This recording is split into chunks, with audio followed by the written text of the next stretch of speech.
extraordinária na manhã desta terça-feira, os parlamentares analisaram 8 vetos do governo a projetos aprovados pela LERJ.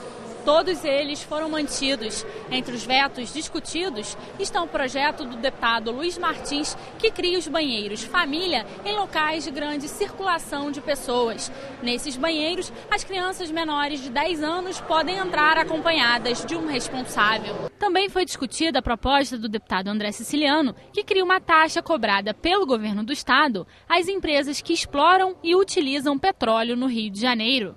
O projeto foi retirado da pauta. Ele é um projeto que visa garantir a receita do Estado do Rio de Janeiro. O momento de votarmos o veto vai ser o momento onde o STF vai votar o mérito da liminar que concedeu ao Estado do Rio de Janeiro para que nós possamos ter a partilha como era definido na lei anterior. Então, enquanto isso, nós temos aqui a garantia que o Estado pode vir a compensar as perdas pelo novo modelo que o Congresso Nacional votou, a presidenta Dilma vetou e o Congresso derrubou o veto. E aí o Estado do Rio de Janeiro entrou no STF e conseguiu uma liminar para suspender um novo modelo de partilha dos royalties. Na parte da tarde, os parlamentares voltaram ao plenário para analisar mais 7 vetos do governo a projetos aprovados na casa. Foi rejeitado o veto ao projeto do deputado Paulo Ramos, que proíbe o uso de cães de guarda em serviços de vigilância remunerados do Estado. É uma reivindicação das entidades protetoras dos animais. Os animais, os cães utilizados como cães de guarda, sofrem às vezes um suplício muito grande. Então é uma medida protetora, protetiva. Espero que o governador vetou, mas mesmo assim depois orientou a base do próprio governo para que o veto fosse derrubado. É mais uma vitória dos protetores de animais. Os deputados analisaram o veto parcial ao projeto do deputado Vaguinho, que obriga os médicos cirurgiões a informar aos pacientes dados sobre as próteses de silicone implantadas. O governador rejeitou 2 artigos do texto. Um deles trata da aplicação de advertência e multa a quem descumprir a nova regra. O veto foi mantido no plenário. E os deputados rejeitaram o veto ao artigo que determina a fixação de cartazes que informem sobre a legislação em hospitais e clínicas. Foi derrubado também o veto à proposta do deputado André Siciliano, que obriga os provedores de internet, de hospedagem e sites de relacionamento pagos a abater proporcionalmente o valor da mensalidade quando houver suspensão do serviço. O projeto vai virar lei. Nós estamos regulamentando aqui uma relação comercial entre o provedor e o consumidor, né, que quem contrata o serviço. Muitas das vezes o sujeito contrata o serviço na esperança de ter o serviço continuamente todo mês. E aí perde o serviço por 10, 15, 20 dias. No expediente final, o deputado Anderson Nogueira falou sobre as medidas necessárias para que o município de Nova Friburgo possa avançar. Nova Friburgo é um município em reconstrução. E eu tenho dito aqui nessa casa que mais importante do que a reconstrução que ainda não foi finalizada é o renascimento. E para renascer o município precisa, ser incluído na tributação especial para alavancar o desenvolvimento econômico. Porque eu não acredito em desenvolvimento social, que é a finalidade maior da política, sem desenvolvimento econômico. Então a gente precisa reverter esse quadro e que a cidade tenha a possibilidade de autonomia, ou seja, que ela possa caminhar com suas próprias pernas. Os deputados Coronel Jairo e Dr. Sade Noel criticaram os que classificam os políticos como responsáveis pela corrupção e disseram que é preciso fazer uma análise mais ampla. Mas não se pode dizer que a culpa é sempre dos políticos, né? Existe o corrupto e o corruptor. E nesse país não, nesse país o culpado é o vizinho, o culpado é o outro partido. E resolveram resolver o problema do país quando eles falam que a corrupção é culpa dos políticos. É resolver o país. Então as pessoas precisam mudar. Esse modelo que está aí precisa mudar, mas primeiro precisa mudar as pessoas. Estamos vivendo um momento de caos da política, não tenho dúvida nenhuma, mas tem tanta gente boa, independentemente de sigla. Não é a política que está ruim, ruim está o ser humano, o homem, que erra na sua essência, quando falta a família, a ausência da família, a ausência do Estado dentro das comunidades, porque a gente transforma a sociedade em marginal. Quando a gente bota a sociedade como marginal, não marginal, mas à margem do Estado, com falta de escola, com falta de esporte, de lazer, de cultura. E a gente está vivendo um problema básico, é a ausência da família. O deputado Paulo Ramos quer a abertura de uma CPI para tratar dos impactos da Operação Zelotes da Polícia Federal no estado do Rio. Estão sendo investigados integrantes do CARF, instituição que julga recursos das autuações da Receita Federal. Vamos verificar quais são os grandes devedores com sede no Rio de Janeiro. Vamos verificar o montante desse débito. Vamos verificar quais aqueles que também tiveram interlocução com os conselheiros para a redução dos seus débitos. Nós sabemos, por exemplo, que na Copa de 2002, a Rede Globo deu um grande golpe. Depois fez uma espécie de acordo de leniência. Foi pilhada, pagou o débito para que o processo administrativo fosse arquivado. O deputado Tiago Pampolha disse que pretende realizar uma audiência pública da Comissão de Meio Ambiente para discutir a mortandade de peixes na Lagoa Rodrigo de Freitas. Preocupa a todos nós, sobretudo nesse momento em que nós estamos nas prévias aí, nos preparando, nos adequando para receber os Jogos Olímpicos. Então acho que nós precisamos olhar isso com muito cuidado, pensar de que forma a gente pode reverter isso. Então eu estive lá na Lagoa Rodrigo de Freitas para olhar de perto, em loco, o problema, pude identificar diversas toneladas de peixes recolhidos. E aí algumas preocupações surgiram, vários levantamentos foram ditos sobre as causas do problema, mas nenhuma em concreto que apontou o problema em si e a possível solução. O deputado Conte Bittencourt falou sobre a lei aprovada no Congresso Nacional que determina que estados e municípios elaborem planos de educação até junho deste ano. O plano é o norte da política de educação. É aquela transição da política de governo para a política de Estado. Ou seja, independente dos governantes que vão assumir aí nas sucessões vindouras, o plano, a política pública de educação está estabelecida. Ela não pode ser uma vontade de um período curto de governo.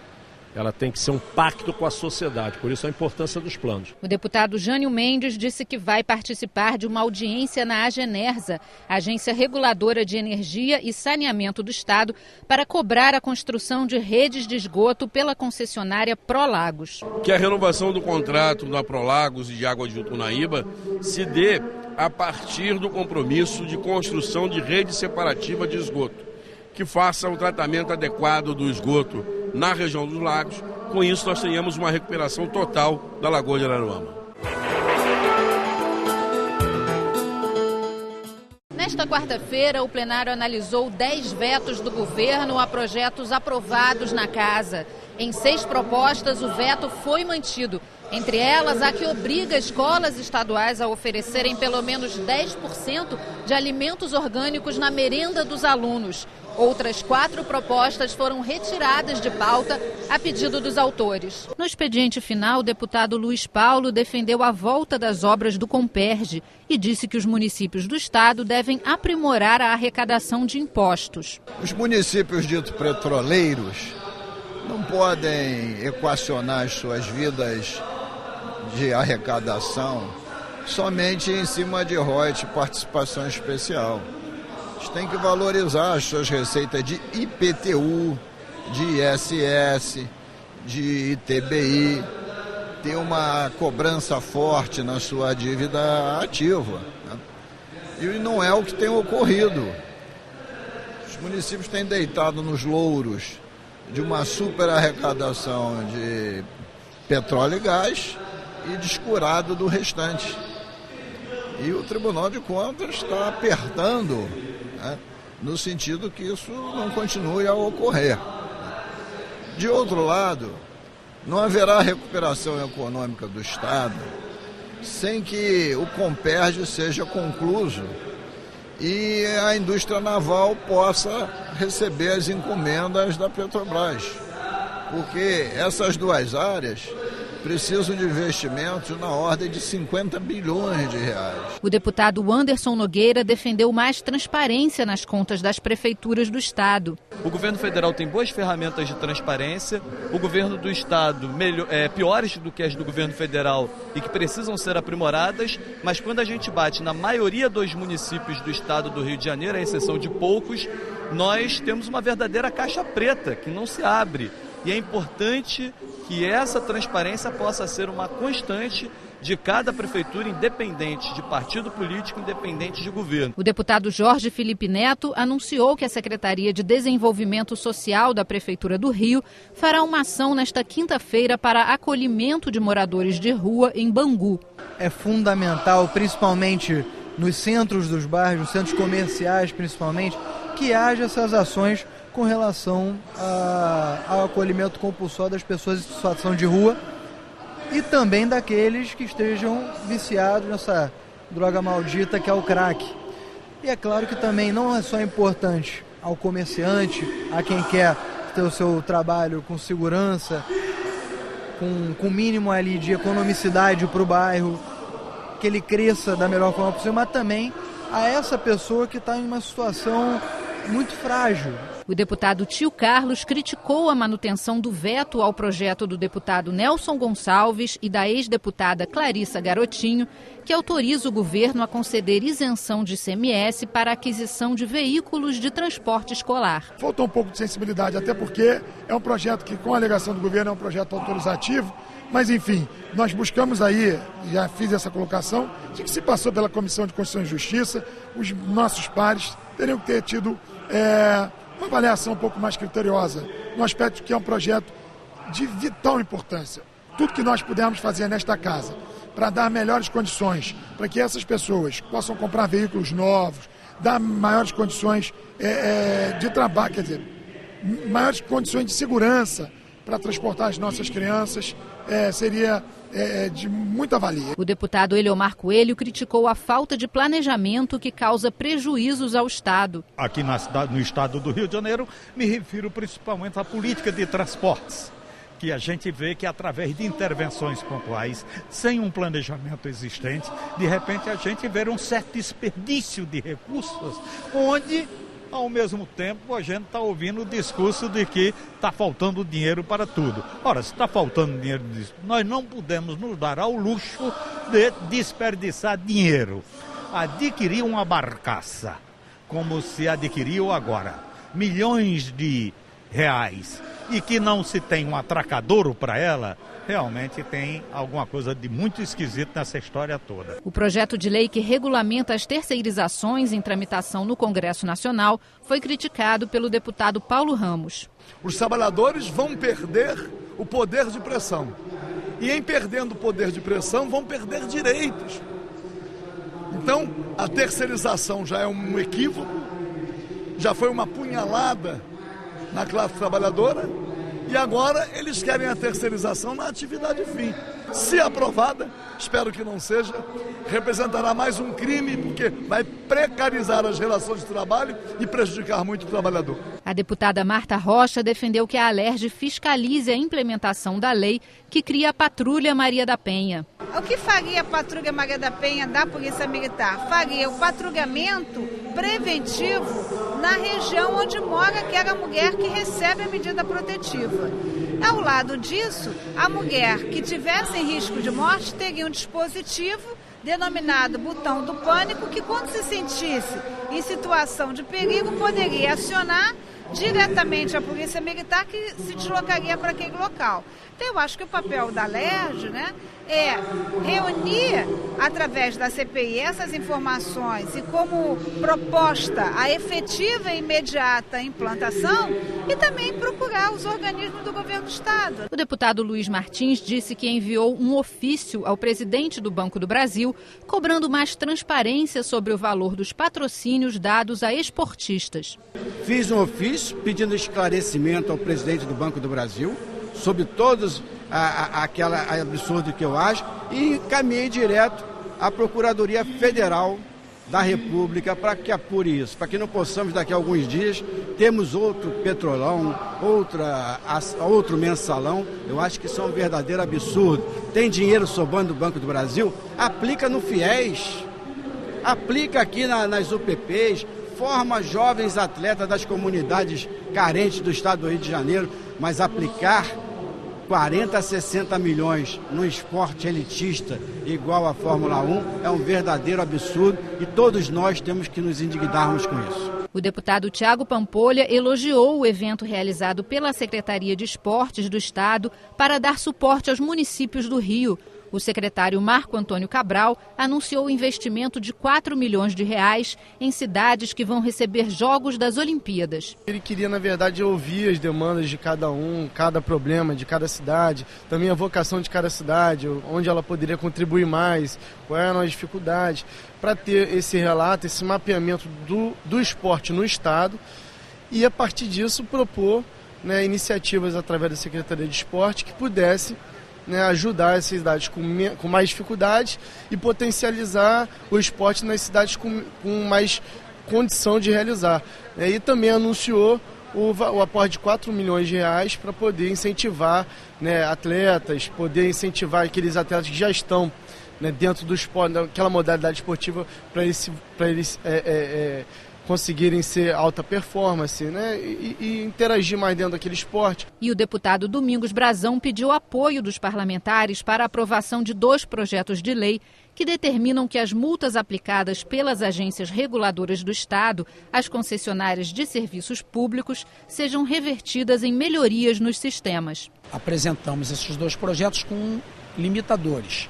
Até 100 mil o FIR, que hoje seriam cerca de 200 e poucos mil reais, ficam nas agências reguladoras.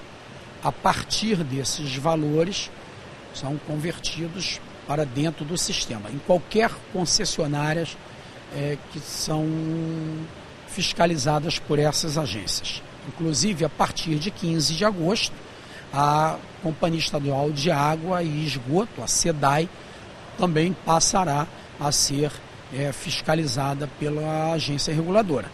Então, seja água, esgoto, seja companhia de gás, seja barcas, seja metrô, seja trens, enfim, seja qualquer serviço que contem com a fiscalização das agências reguladoras, que, dentro das suas competências contratuais para aplicar multas, esses valores acima de 100 mil FIR vão ser convertidos nos serviços.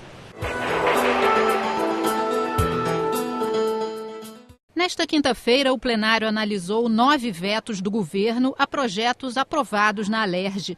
Os deputados rejeitaram o veto a uma parte da proposta da ex-deputada Aspásia Camargo e do deputado licenciado Gustavo Tutuca, que altera a lei da Política Estadual de Resíduos Sólidos. O projeto implementa sistemas de recolhimento de produtos eletroeletrônicos, agrotóxicos, pneus e óleos lubrificantes. Com a derrubada do veto, volta ao texto o artigo que trata do desconto para consumidores que, no ato da compra, entreguem produtos usados como baterias de celular, pilhas e lâmpadas fluorescentes. Foi derrubado o veto ao projeto do deputado Luiz Paulo, do ex-deputado Sabino e do deputado licenciado Felipe Peixoto, que concede isenção de ICMS na aquisição de barcos para pesca artesanal. A proposta vai virar lei. Hoje a pesca artesanal tão importante no nosso estado, com esse litoral imenso, e nós temos muitas comunidades que vivem dessa pesca, essas comunidades estão sendo dizimadas. Pelo avanço das cidades, e o segundo, porque a pesca industrial tem matado a pesca artesanal. No expediente final, o deputado Dr. Julianelli criticou a falta de medicamentos no Hospital da Lagoa, que tem prejudicado os pacientes. Geralmente, são medicações ligadas a doenças raras, como a esclerose múltipla, medicações ligadas a câncer, a neoplasia. O que eu queria colocar claramente é que independente, a minha proposta ali é que, independente de quem é a responsabilidade de comprar, é inadmissível que uma pessoa, uma cidadã brasileira com 27 anos, mãe de filhos pequenos, morra quando se tem uma alternativa de tratamento. Eu não quero dizer com isso que o remédio salvaria a vida dela, mas o remédio era a única alternativa para ela ter a possibilidade de ser salva. O deputado Zito disse que acionou o Ministério Público para pedir a isenção do pedágio na Via Lagos aos fins de semana. É inaceitável, nós temos que cada vez mais incentivarmos a ida das pessoas para que possa aumentar o turismo, né? Aumentar a ida de todos nós àquela região. Então eu entrei no Ministério Público para que possa caçar de vez essa cobrança inaceitável até o julgamento do teor. O deputado Conte Bittencourt criticou a terceirização de servidores da administração pública. Em determinadas atividades, não podemos admitir a terceirização. As chamadas atividades tradicionais de Estado, né? Eu defendo que todas as funções de uma escola sejam funções de Estado. Alguns pensam diferente, a maioria tem pensado diferente, mas eu continuo advogando que dentro da escola, do porteiro ao servente, chegando ao diretor, todos estão envolvidos no projeto pedagógico. O deputado Tio Carlos fez um apelo ao prefeito do Rio, Eduardo Paes, para que os comerciantes da feirinha da Taquara, retirados para a construção da Transcarioca, possam voltar ao local de trabalho. São pessoas bastante humildes, muitos trabalhadores, ali pessoas que herdaram, né, de seus pais esse comércio e hoje, depois praticamente de 2 anos, eles ainda não tiveram por parte da Prefeitura do Rio de Janeiro o encaminhamento. O deputado Valdec Carneiro defendeu a regulamentação do plano de cargos e salários para funcionários da Faetec. O presidente Wagner Victor se comprometeu no prazo até o dia 20 de maio próximo, encaminhar a regulamentação à autoridade estadual competente. Em segundo lugar, a questão relacionada à expansão da rede Faetec. Nós entendemos que essa rede deve se concentrar não exclusivamente, mas principalmente uma linha de expansão que garanta a ampliação do ensino técnico regular. A deputada Lucinha declarou apoio ao projeto de lei apresentado pelo deputado Domingos Brazão, que reverte as multas aplicadas às concessionárias de serviços públicos em investimentos nos sistemas. Se a multa é dada, no caso, pela agência, e essa multa não acontece, o dinheiro não chega, então de alguma forma nós temos que criar um mecanismo. Aí foi através da conversa com o deputado Brazão, com alguns deputados que participaram da audiência pública na Comissão de Minas e Energia, a qual eu faço parte, com o vice-presidente, que nós vamos de alguma forma pegar a lei anterior e vamos acrescentar esse artigo, dando a oportunidade que a multa seja revestida na concessionária para investimentos. E através dessa Casa de Leis e através das agências reguladoras, uma fiscalização rigorosa. E o deputado Flávio Bolsonaro elogiou a transferência de policiais das UPPs para batalhões próximos aos locais onde moram. Ganha, né, sim, o policial, porque ele perde menos tempo nesse trajeto entre a sua residência e o trabalho. Ele tem mais tempo para se recuperar física e psicologicamente, e ganha a sociedade, né, que vai ter um policial muito mais inteiro, né, para prestar, né, o policiamento, muito mais motivado. Agora, temos que avançar em diversas outras áreas, né, no tocante à padronização e à limitação da jornada de trabalho, né, dos nossos policiais, mas certamente essas transferências que a Polícia Militar, né, começa a promover agora, né, essas centenas de transferências, né, são importantes. Vamos esperar que continue esse processo e que sempre que possível os policiais militares que estão entrando agora para a corporação possam ser lotados próximos de suas residências.